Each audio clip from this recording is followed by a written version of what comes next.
Yosa, kembali lagi di Kako Anime. Dan ya, kali ini kita akan membahas cover color spread seperti permintaan kalian. Dan seperti yang kita bahas waktu live saat itu, ada beberapa hal yang cukup menarik yang ada di cover color spread yang satu ini. Tetapi ya, sebelum itu, karena kita sudah lama tidak melakukan hal ini, dan mungkin juga ada dari kalian yang menonton baru ataupun semacamnya, dulu kita pernah menemukan pengkhianat Kanjuro dari sebuah cover color spread, dan juga chapter kedatangan Jinbe di Wano Kuni juga dari suatu cover color spread. Maksudku, ini bukan sekedar yaping belaka, karena ini dia analisis cover.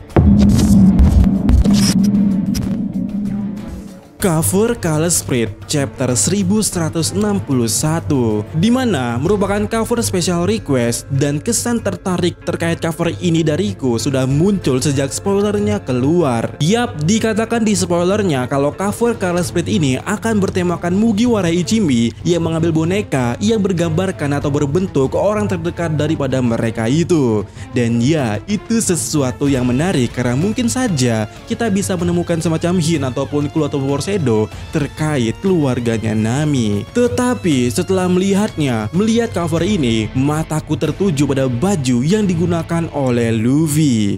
Ya, ini logo bukanir. Mungkin kalian akan bilang ini adalah benderanya Kagami, tapi itu berbeda. Mungkin juga kalian akan bilang itu bendera bajak laut pada dunia nyata. Ya, itu benar, makanya aku bilang itu buccaneer. Dan mungkin ada yang belum tahu bahwa buccaneer secara harfiah itu artinya pirate di wilayah Karibia yang awalnya hanyalah suatu pedagang atau penjual daging asap. Dengan kata lainnya, buccaneer itu adalah bajak laut. Dan kalian seharusnya ingat bahwa Vegapunk pernah bilang kalau orang di dunia One Piece ini yang dikenal pertama kali sebagai bajak laut itu adalah Joy Boy. Dan bagaimana jika itu juga bermaksud ras buccaneer pertama di dunia itu juga Joy Boy? Nah, itu dia, dan simpan poin itu dulu untuk kita bahas nanti karena kita akan lanjut ke bajunya Zoro. Di sana tertuliskan kalimat isi atau is area dengan sebuah logo burung. Nah, masalahnya di sini adalah itu kalimat isi atau is area, tapi menurutku sama aja. Kenapa? Karena istilah ini bisa merujuk satu hal yang sama, yaitu sebuah lautan yang direbutkan oleh Jepang dan juga Korea. Yap, lautan yang memisahkan Jepang dan Korea memiliki ceritanya sendiri. Selama atau pada waktu Jepang menjajah Korea, nama di lautan itu dikenal sebagai Sea of Japan. Namun setelah berlalu dan Korea merdeka, pihak Korea meminta untuk mengganti nama itu atau setidaknya menambahkan dua nama, dan Korea mengajukan nama Isi berdasarkan histori mereka sebelum dijajah Jepang. Dan penggambaran di sini Zoro yang ribut dengan Sanji ini sangat make sense bukan untuk kasus tersebut. Dan satu-satunya yang jadi pertanyaanku di sini adalah tulisan di bajunya Sanji. Itu tulisan apa? Hanya dua huruf saja yang pasti di sini, yaitu dua huruf di depannya, B dan E. Aku tidak yakin huruf ketiganya itu I atau apa. Apakah itu bet yang artinya taruhan, atau being yang artinya keberadaan, keadaan atau makhluk, atau semacamnya lah.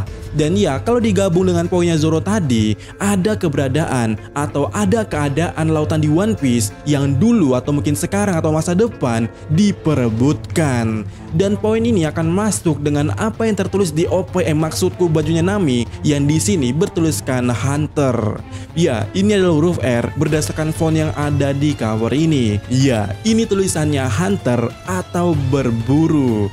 Nah, pertanyaannya, siapa yang berburu atau apa dan kenapa berburu itu terjadi? Harusnya jawabannya ada di tulisan di baju Nami yang ada di bawah ini. Cuman ya, lagi-lagi aku nggak tahu ini maksudnya apa, ini dibaca apa dan kalimat apa yang tersampaikan di sana. Namun kita bisa melihat bahwa kalimat itu adalah kalimat perbandingan. Yap, ada tulisan or di antara dua lainnya, seperti dead or life atau truth or dare.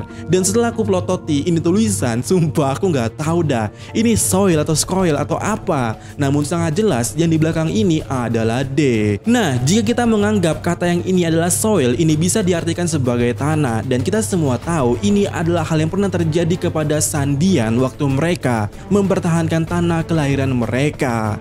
Jadi, perebutan yang terjadi di suatu perairan lautan itu adalah merebutkan sebuah tanah atau pulau. Yap, istilah soil or day adalah itu tadi, tanah atau mati.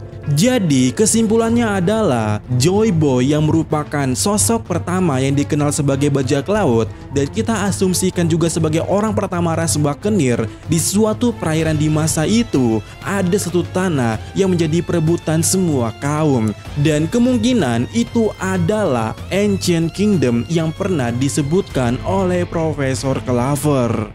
Tapi di masa depan atau di saat ini tanah itu nggak ada. Entah tenggelam, terkena suatu bencana besar yang pernah dikatakan oleh Vegapunk atau berpindah tempat. Tapi itu mungkin kenapa Roger dan yang lainnya walaupun mereka tahu segalanya yang ada di dunia ini, mereka nggak bisa ngapa-ngapai. Dan juga mereka bilang kalau mereka terlalu cepat. Karena tanah itu yang dulu diperebutkan akan muncul kembali di waktu yang telah ditentukan. Sehingga tempat itu saat ini hanya berupa perairan yang nantinya akan jadi medan perang di akhir cerita One Piece sebelum pulau itu kembali ke atas permukaan air laut.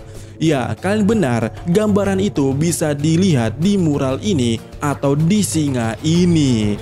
Nah, kenapa di cover ini ada sebuah singa? Itu adalah clue-nya di sini atau foreshadow-nya. Karena kalian ingat kalau singa ini mirip dengan singanya Buggy Pirate. Dan kita pernah melihat di cover story-nya kalau singa ini pernah ngehayal bertarung dengan sosok hitam di atas kapal di suatu atas laut. Ya, sama seperti juga yang ada di mural. Dan jika kalian singa ini memakai baju tempur dan menariknya di Dressrosa, Luffy pernah memakai setelan yang mirip dengan itu, bahkan di pinggangnya ada logo Buccaneer yang sama saat ini yang ada di bajunya di cover Color Split ini. Dan yap, Nika di Elbaf terkenal dengan pedang dan juga perisai. Jadi kesimpulannya di sini adalah bahwa cover Color Split ini menjelaskan terkait perang awal dan juga perang akhir di cerita nanti. Dulu itu dilakukan oleh Joy Boy dan nanti akan dilakukan oleh Luffy. Dan benar, ini adalah sesuatu yang sangat make sense dengan teori ataupun alur kalau Luffy akan pergi ke Lauk Tale dulu untuk mencari tahu titik di mana tanah itu akan kembali di atas perairan itu dan sebagai juga tempat medan perang untuk melawan Im Sama. Dan BTW, aku juga kepikiran di sini, apakah Luffy yang rebutan boneka Chopper dengan Nami, apakah itu gambaran soal pertarungan antara Joy Boy ataupun Luffy dengan Im Sama nanti? Dan ya, itu dia poin menarik yang menurutku yang ada di cover Color Split ini. Selebihnya terlihat biasa aja, maksudku seperti mereka cuma bermain-main saja. Tapi ada satu yang bikin aku juga penasaran, yaitu terkait poinnya Franky.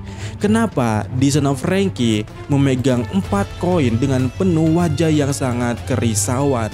Apakah ada clue di balik semua itu? Tapi di sini kita bisa melihat ada angka 6. Dan apa menariknya dari seorang Franky dengan angka 6? Tentu saja ini pasti terkait new produk dari Franky. Maksudku sejauh ini Sunny Go hanya memiliki 5 channel docking system. Jadi apakah dengan ada angka 6 di sini itu menjelaskan kalau akan ada satu produk baru dari Franky ini di Elbaf nanti. Dan kita tahu ya kalau Franky ini memiliki Iron Pirate yang merupakan hasil kombinasi dari docking system kelima dan juga docking system keempat. Nah, di sini ada 4 yang tergabung cuy. Apakah itu artinya docking system ketiga dan keempat dan kelima serta yang kebaru nanti yang keenam itu akan membentuk suatu hal lainnya yang lebih baik dari Iron Pirate? Singkatnya, akan ada docking system keenam untuk membangun suatu proyek Franky yang sangat megah. Dan aku akan mengatakan pasti ini mirip dengan Iron Giant. Kenapa? Karena docking system ketiga itu diikutkan, yaitu suatu kapal selam yang bisa menyelam di air. Karena ingat, Vega Force yang terinspirasi dari Iron Giant itu bisa nyelam di air cuy. Dan ya itu dia proyek Franky yang akan datang setelah Ark Elbaf ini, yang kebetulan di Elbaf sendiri ada suatu bangunan yang bentuknya seperti suatu teknologi, ditambah dan Lilith yang ingin juga menghidupkan kopian dari Vegapunk. Ini sangat mungkin. Dan ya, bagaimana menurut kalian analisis cover kali ini, dan sampaikan pendapat kalian.